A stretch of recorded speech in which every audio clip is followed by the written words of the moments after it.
하나님 앞에 예배하는 주의 백성들을 아름다운 산 제물로 올려드립니다. 이 귀한 영혼들의 한 시간의 예배가 하나님 앞에 올려지는 흠없는 제물이 되어지고 하나님의 기쁨이 되게 하여 주옵소서. 날마다 우리의 제사를 아름답고 복되게 흠양하여 주시되 우리가 올려드리는 귀한 제사를 통하여 가정이 살고 교회가 살고 민족이 살고 우리의 영과 육이 회복되는 은혜가 임하게 도와 주시옵소서. 부족하고 연약한 죄인 다시 한번 귀한 단에 세워주셨사오니 세워주신 하나님의 목적을 이루는 복된 시간 되어지게 하옵소서. 예수님의 이름으로 기도하옵나이다. 아멘. 오늘 본문의 말씀을 가지고 무엇을 주는 교회인가 라는 제목으로 잠깐 말씀을 나누려고 합니다. 무엇을 주는 교회인가에 대한 답을 얻기 전에 교회가 무엇인가 라는 질문을 먼저 여러분에게 드리고 싶습니다. 교회가 무엇입니까? 교회는 우리가 지금 예배하고 있는 이 건물이 아니라 불러냄을 받은 자들, 구원받은 백성들의 모임을 교회라고 말합니다. 불러냄을 받은 자라고 하는 것은 누구를 의미하는 걸까요? 연약하고 부족하지만 오늘 저와 여러분 한 사람 한 사람이 구원받아서 불러냄을 받은 저 멸망의 길에서 천국의 자리로 하나님 나라의 자리로 옮겨짐을 받은 하나님의 선택받은 귀한 백성들인 줄로 믿습니다. 그저 우리가 내가 교회라고 하는 의식이 없이 교회 가자 하고 우리 몸만 와서 예배당에 앉아 있으면 그저 나는 교회가 아니고 그냥 나는 교회를 다니는 사람이어서 이 청주 은성교회라고 하는 건물에 와서 예배하는 게 교회의 전부인 것으로 착각할 수도 있습니다. 분명한 것은 이 청주 은성교회라고 하는 예배당 건물은 구원받은 하나님의 백성들, 불러냄을 받은 하나님의 자녀들이 모여서 예배하고 교제하는 공간인 것이고, 실제적인 교회는 오늘 잘났든 못났든 연약하든 강하든 저와 여러분이 교회인 줄로 믿으시기를 바랍니다. 우리 한 사람 한 사람이 교회로 부름을 받았고 우리에게 교회의 사명이 있다라고 하는 것이죠. 그렇다면 하나님께서 왜 우리를 이 땅에 교회로 세우셨을까요? 왜 우리를 교회로 세우셔서 목사라는 직임을 주시고 장로, 권사, 집사라는 직임을 주시고 또 어떤 이들에게는 교사라는 직임을 주시고 여러 가지 모양으로 봉사하는 직분을 주셨을까요? 이러한 직분들을 통해서 각자에게 맡겨진 은사를 최대한 발휘해서 교회를 교회답게 세워가고 하나님의 나라를 건강하게 세워가서 하나님 앞에 부끄러먹고 세상 앞에 자랑할 만한 공동체를 세우라고 우리들에게 직분을 주시고 직임을 주신 줄로 믿습니다. 교회가 이 땅에 존재해야 되는 목적은 우리가 구원받아 죄에서 건짐받아 하나님의 나라로 구원의 자리로 옮겨진 것처럼 지금 여전히 저 세상 밖에는 하나님을 알지 못하고 하나님을 부정하고 복음을 알지 못하는 자들, 혹은 교회를 다니다가 이런저런 일들로 하나님을 떠나서 세상에서 방황하며 마귀의 자녀로 살고 있는 불쌍한 영혼들에게 다시 복음을 전해서 그들이 예수 그리스도를 인격적으로 영접하고 하나님의 자녀가 되어서 그들에게 정말 하나님의 권속되어지는 특권의 선물을 부여하기 위해서 우리가 이 땅에 존재하고 있는 것입니다. 오늘 저와 여러분이 이 땅에 교회로 살아가는 목적은 수많은 영혼들에게 복음을 증거해서 그 복음을 증거받은 영혼들이 예수 그리스도를 온전하게 인격적으로 영접하고 그들의 삶의 복음을 통한 변화가 일어나서 그들의 인생의 주인이 세상이 아니고 물질이 아니고 사람이 아니라 우리를 창조하시고 우리에게 구원과 천국과 지옥을 보여주시는 하나님인 것을 깨닫고 주님 앞에 돌아오게 하는 데 목적이 있고 거기에서만 그쳐져서는 되는 것이 아니라 구원받은 하나님의 백성들에게 다시 우리가 예수 그리스도를 가르치고 하나님의 나라를 가르치고 복음이 무엇인가를 깨닫게 해서 그들이 다시 우리가 제자 되었던 것처럼 제자로 재양성됨으로 말미암아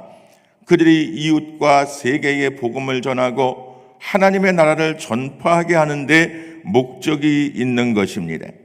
여러분, 교회의 또 하나의 존재의 목적은 교회의 머리가 누구일까요? 교회의 머리는 담임 목사가 아닙니다.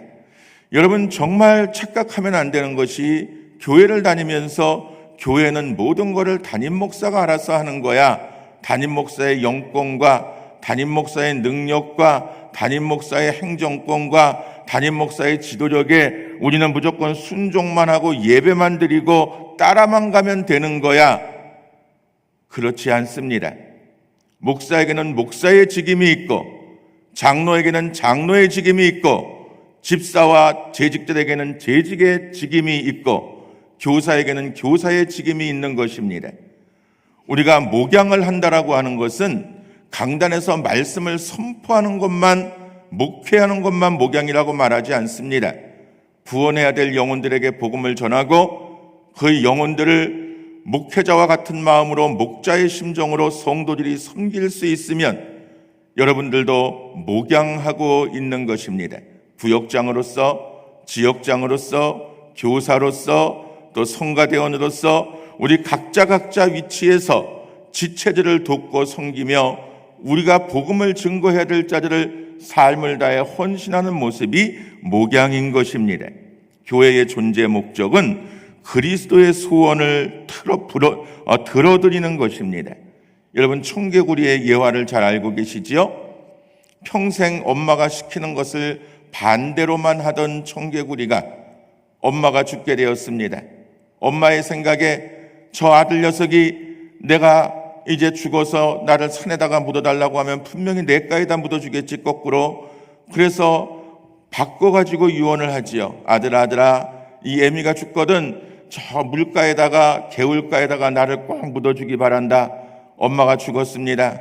이 청개구리가 마지막에야 엄마의 유언의 뜻을 받들어서 평생 내가 엄마의 생각에 반대로만 살았는데 엄마의 마지막 소원, 마지막 유언은 들어드려야 되지 않을까 하고 엄마를 냇가에 묻어서 엄마의 시체가 둥실둥실 비가 오고 물이 넘치니까 떠내려갔다고 하는 이야기, 우리 어릴 때부터 많이 들어오지 않았습니까? 오늘 사랑하는 여러분, 청개구리조차도 엄마의 마지막 소원, 유언 앞에는 순종했습니다. 오늘 저와 여러분이 하나님 앞에 순종해야 될 것이 무엇일까요? 예수님의 소원이 무엇인가를 깨달아서 그 예수님의 소원을 이루어드리고 들어드리는 것이 우리가 하나님의 소원을 들어드리는 것이고 교회된 목적을 다하는 것인 줄로 믿습니다. 우리 한번 따라할까요? 주님의 소원을 풀어드리는 교회가 되자.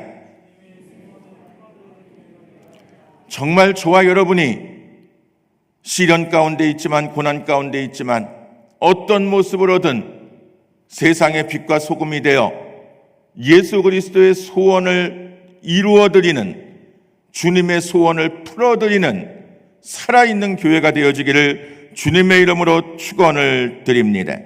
그럼에도 불구하고 오늘날 많은 교회들이 예수님의 소원에는 관심이 없고 교회를 화려하게 짓고 어떻게 해서든지 성도들을 끌어다 모아 자리를 채우고 재정을 늘리고 뭔가 화려해지기를 원하고 부해지기를 원하고 남에게 돋보이기를 원하면서 물질적인 성장, 양적인 성장에만 치달음하는 이유가 무엇이라고 생각하십니까?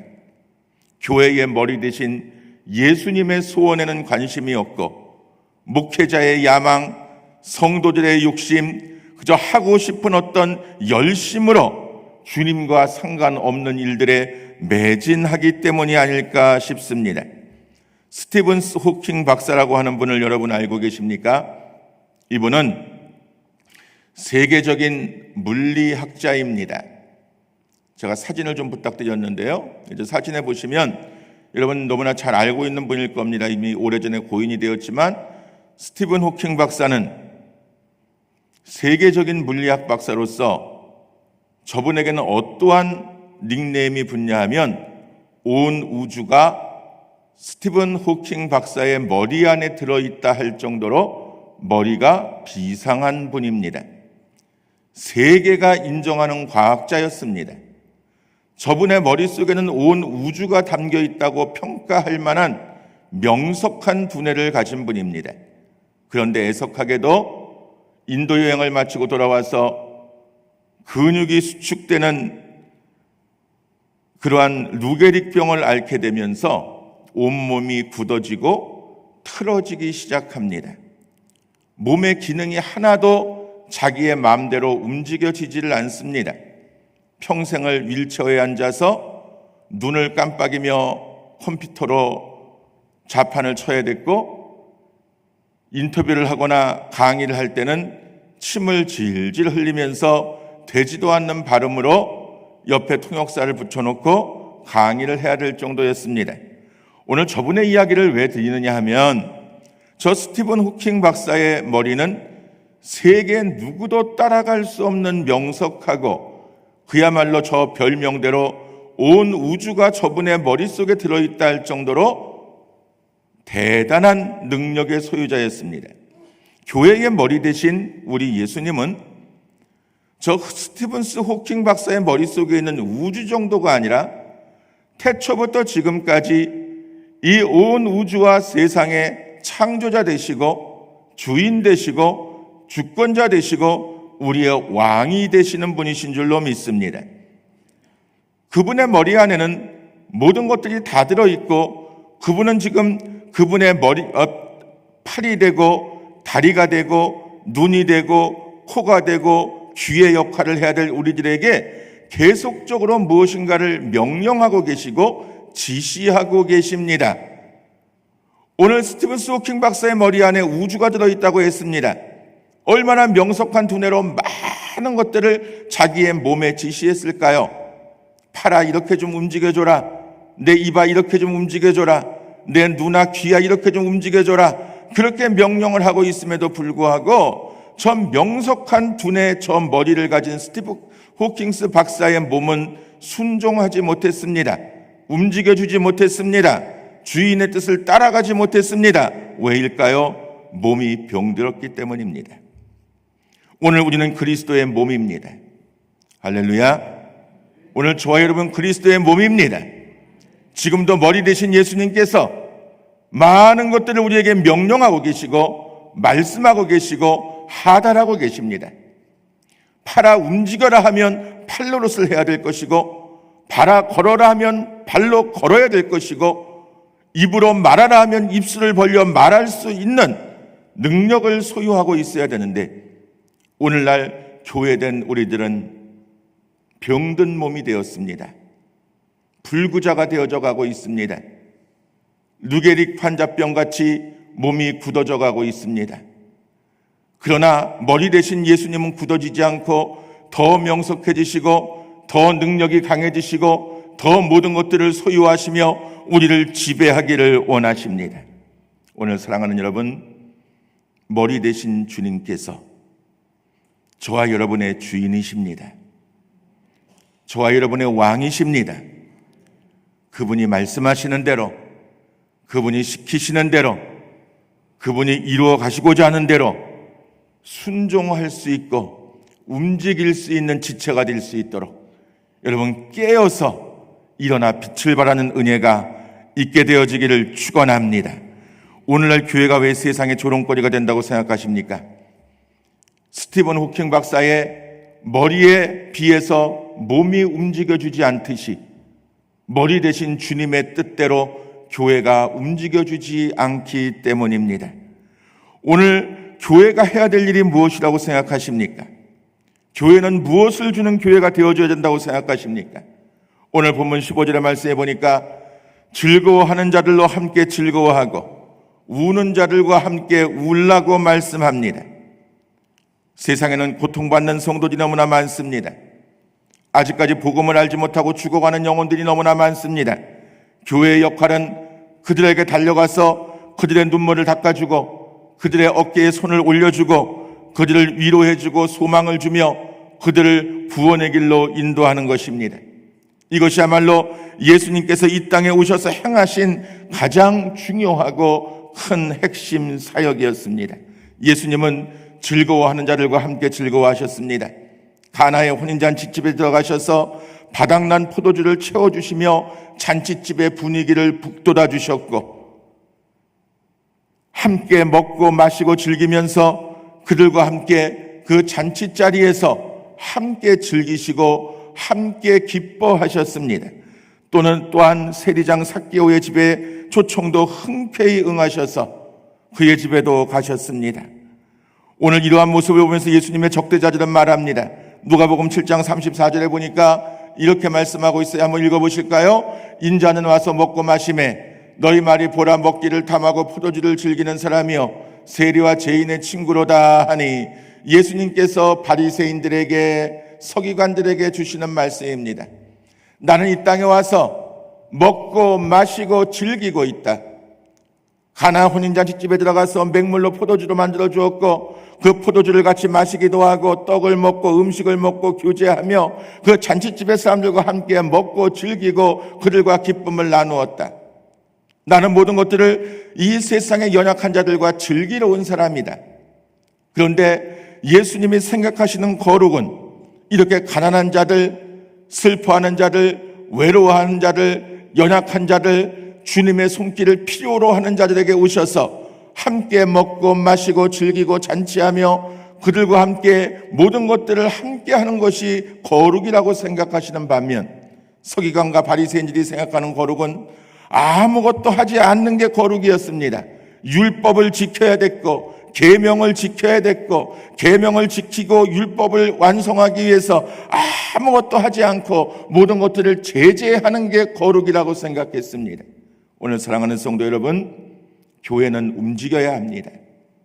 교회는 예수님처럼 모든 애경사에 쫓아다니면서 기쁜 곳에 가서 함께 잔치할 수 있어야 하고, 슬퍼하는 곳에 가서 함께 위로할 수 있어야 하고, 온 몸과 마음을 던져서 기뻐하는 자들에게 기쁨이 더해질 수 있도록 도와주고, 슬퍼하는 자들에게 더 가서 그들을 위로해주고 함께하는 삶을 살아야 될 것입니다.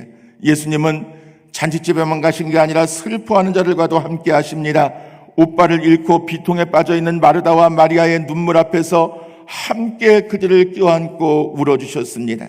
아들을 잃고 슬피 오는 나인성 과부를 보고 불쌍히 여기면서 그 아이를 살려주시기도 했습니다. 굶주리고 병들고 방황하는 무리들을 보실 때 긍휼히 여기시고 그들에게 먹을 것과 마실 것을 공급하기도 하셨습니다. 예수님은 가시는 곳마다 병든 자를 고쳐주셨고, 슬퍼하는 자의 손수건이 되어주셨고, 외로운 자의 친구가 되어주셨고, 방황하는 수가성 여인 같은 방황하는 인생들에게 가이드가 되어주시고 상담자가 되어주셨습니다. 오늘 사랑하는 여러분, 예수님처럼 예수님이 이 땅에 사람의 몸을 입고 오셔서 교회로 살다가 교회의 모습을 보여주시고 십자가 지고 죽어 3일 만에 부활하신 것처럼, 오늘 저와 여러분들도 이 마지막 시대에 정말 우리의 한 생애의 생명이 맞춰지기 전까지 오늘 주신 본문의 말씀처럼 우는 자들과 함께 울고 기뻐하는 자들과 함께 기뻐하는 삶을 살아가는 은혜가 있게 되어지기를 축복합니다. 교회는 사람 살리는 병원이 되어줘야 합니다. 교회는 영혼 구원을 이루어내는 구조선의 역할을 해야 합니다. 교회는 위로와 소망이 가득 차고 넘쳐 흐르는 영혼들이 치유받는 요람이 되어져야 되는 것입니다. 오늘 16절의 말씀에 보니까 이렇게 말씀하고 있습니다. 같이 한번 읽어보실까요? 서로 마음을 같이하며 높은 데 마음을 두지 말고 도리어 낮은 데 처하며 스스로 지혜 있는 체 하지 말라. 우리가 교회 공동체의 일원이 되어서 우리가 또 하나 이루어야 될 것이 있는데 마음을 하나로 하는 것입니다. 이 마음을 하나로 하는 비결이 무엇일까요? 무엇의 마음을 하나로 해야 될까요? 행정, 재정, 어떤 환경, 눈에 보이는 물질적인 것, 이런 것들 때문에 하나를 이루는 것이 아니라 예수 그리스도의 은혜와 예수 그리스도의 사랑으로 예수님이 마치 대야에 물을 떠다가 제자들의 발을 닦아주시며 그들을 사랑하시되 끝까지 사랑하시고 자기를 팔아넘길 가룟 유다에게까지 사랑을 베푸셨던 것처럼 오늘 교회 공동체는 이러한 마음으로 서로 마음을 하나로 하는 자세가 갖춰져야 될 것입니다.